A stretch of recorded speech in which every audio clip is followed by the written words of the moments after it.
This is week 4 of the 10-week equestrian fitness program. As always, if you haven't already done your warm-up, make sure you head back to that video and get it done before doing today's workout. I want to start by talking about the concept of perturbations. A perturbation is any sort of factor that can cause disturbance to your movement. So an easy example would be someone coming up and giving you a push. In riding, it's a little bit different. There's lots of perturbations that can affect us. Even just your horse taking each step is a perturbation, but at this point, it's probably second nature to you and you don't even think of it. Some of the bigger perturbations are when your horse spooks or going into an upward or downward transition. So we're going to talk more about the transitions. Common things, I'm just going to turn sideways. Oftentimes, if a rider is left behind in an upward transition, they're going to fall backwards.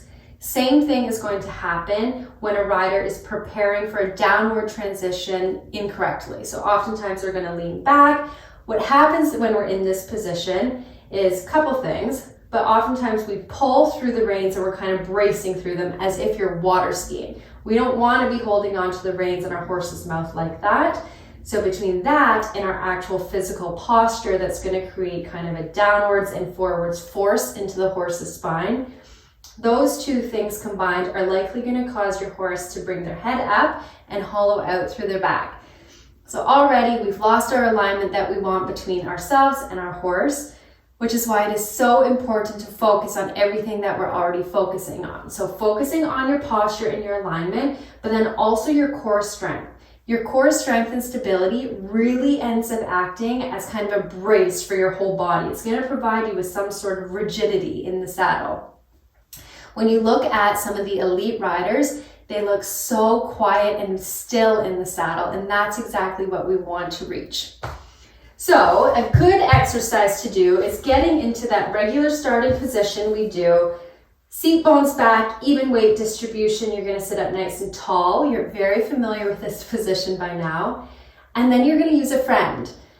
So you get your friend to push you, so they can push you on your side, on your front, on your back, on your other side, and you actually get to do this as part of your homework.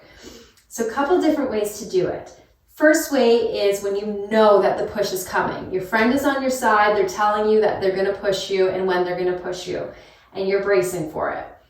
The better option is when your friend doesn't tell you where they're going to push you and they're not going to tell you when they're going to push you. So you have to stay up nice and tall, engage the core, keep yourself braced, and be prepared no matter what is coming your way.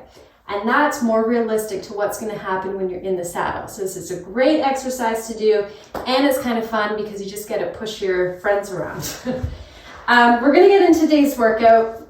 So we're going to start on our backs. A progression from last week's exercise where our legs are in tabletop position, our arms are up towards the ceiling. This week, we're going to move our arms with our legs. So make sure your back is flat, your core is engaged, and as your leg stretches out, your opposite arm goes overhead. And you're just going to go back and forth between the two sides. And similar to last week, you should feel this pretty early on in your abdominal muscles. And if not, or if it feels too easy, it's a good indicator that you may be doing it incorrectly. So really focus on the flat back, slow and controlled movements, and engaging the core. And I love these exercises as we get opposite arms and legs moving because it helps with our cross-body coordination, which is also so important in the saddle. A couple more. Okay, from there, we're going to go into a single leg bridge. So you're going to kick one leg straight out, keep the core engaged, you're going to squeeze your bum muscles, and you're going to lift your hips off the ground. Now what we want here is that the front of the pelvis remains pretty level. So you don't want one side dropping compared to the other. Keep it level, and we'll do repetitions of that.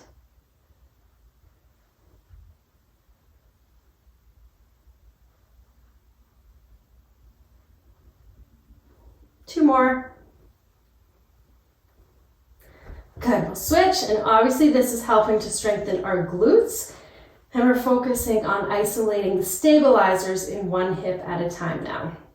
So same thing on this side, keeping yourself nice and level.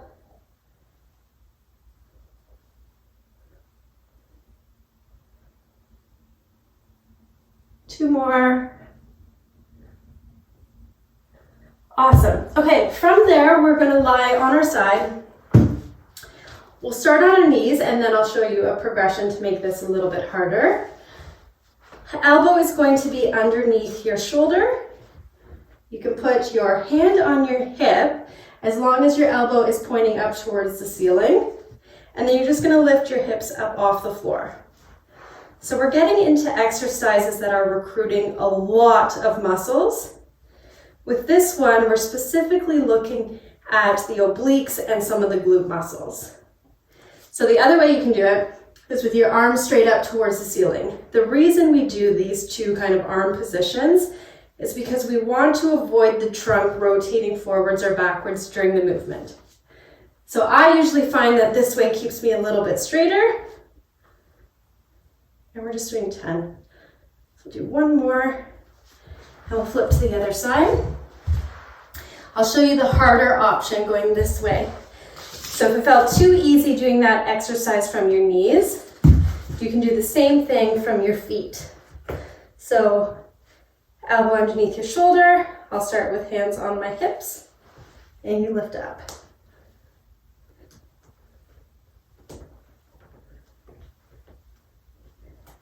And we'll try it with our hand pointing straight up towards the ceiling again.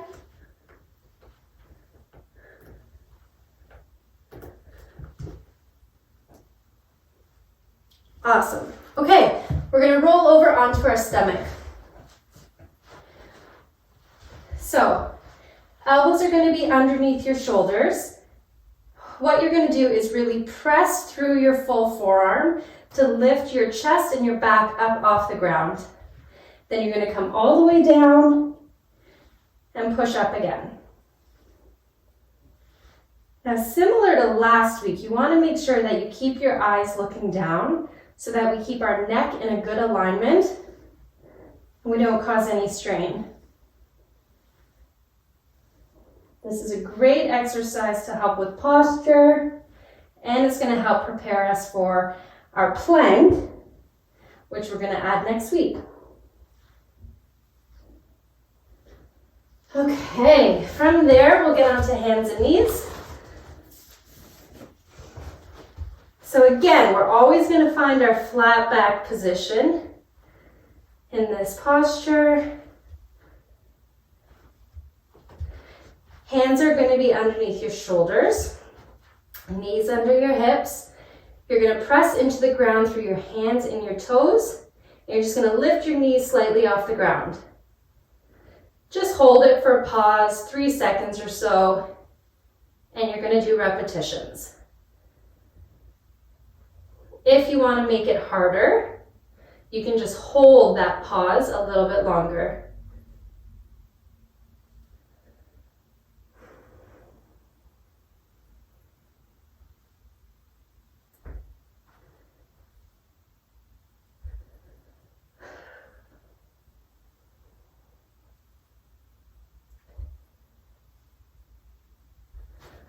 Awesome. Okay, we're going to stand up. Hopefully I'm not cut off too much. We're going to do our squats next. So important thing is that you want to keep your feet about shoulder width apart, and you want to make sure that as you come down, your knees stay over top of your feet. So a really common pattern in females more so than males, just because of how our hips are designed, is that our knees can sometimes collapse inwards as we come down, which is why we're going to focus a lot on keeping those knees over top of our feet.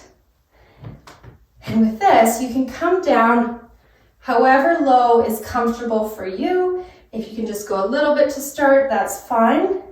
If you can come all the way down, that's great. And we'll just carry on and do 10 of these.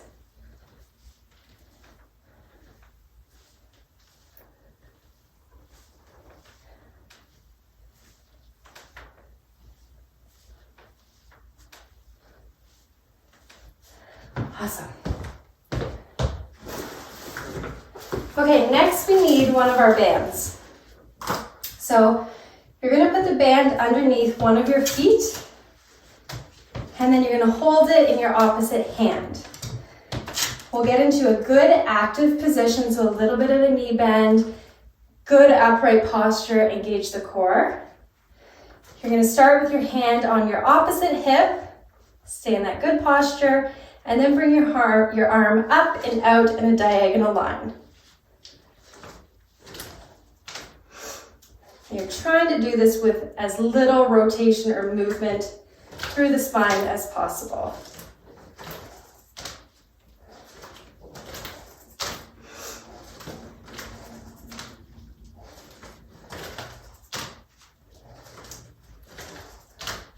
Do one more,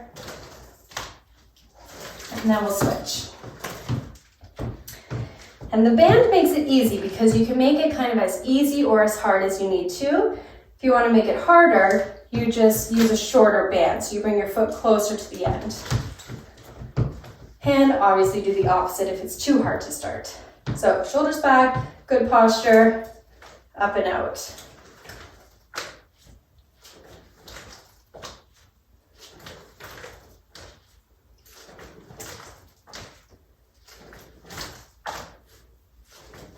Three more.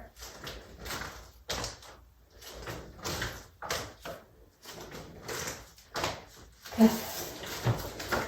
Okay, one more exercise with the band, and we're going to use the tip that I showed you in week 2, which is where you loop the band around a door handle and just close the door on it. So with this exercise, you're going to hold the end, take a step away from the door. Your hands are going to be in front of your belly button, and you're going to get into that nice kind of active stance again. Now in this position, you shouldn't feel too much resistance coming through the band, but as you push away from your body, you're going to feel more tension, and it's going to feel as though the band wants to pull you back towards the door. So make sure it doesn't do that. You do repetitions of just pulling in towards your belly button and pushing out.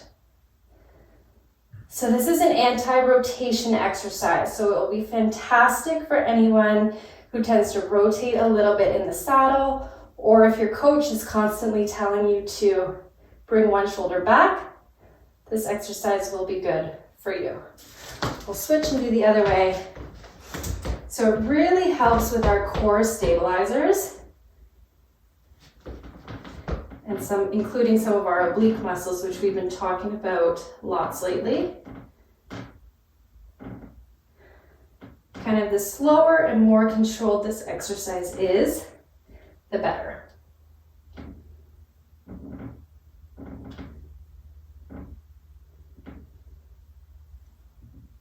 Okay, last exercise. We're going to work on balance. So we're going to hold our weight. This is 10 pounds is probably too much for me in this exercise to be realistic, but use something maybe a little bit lighter to start depending on how you feel. What you're going to do is you're going to stand on one leg, and we're going to add in those perturbations that we were talking about. So really the weight and the movement we're going to do with the weight is our perturbation. So you stand, and you can start by just moving the weight a little bit forwards and backwards. You can try lifting it up over your head. And the hardest is going to be obviously when you come out to the side. You can see how it's really challenging my balance, and I have to work hard to keep myself stable. Whoop. We'll switch and do the other side.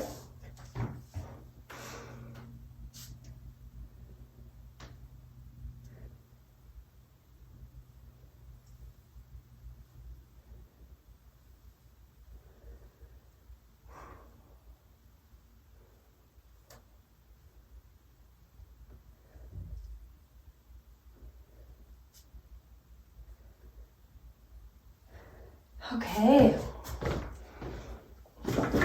So that exercise gets too easy. What you can do is combine it with last week's and do it while standing on a pillow or a couch cushion. Okay, that's it for week 4. As you can tell, the exercises are starting to get a little bit harder, which is good. That's what we want. For anyone who is used to doing sort of the weight exercises at the gym, you may be thinking, okay, these exercises still look a little easy, but I promise they are so important to target some of the fundamental muscles for riding.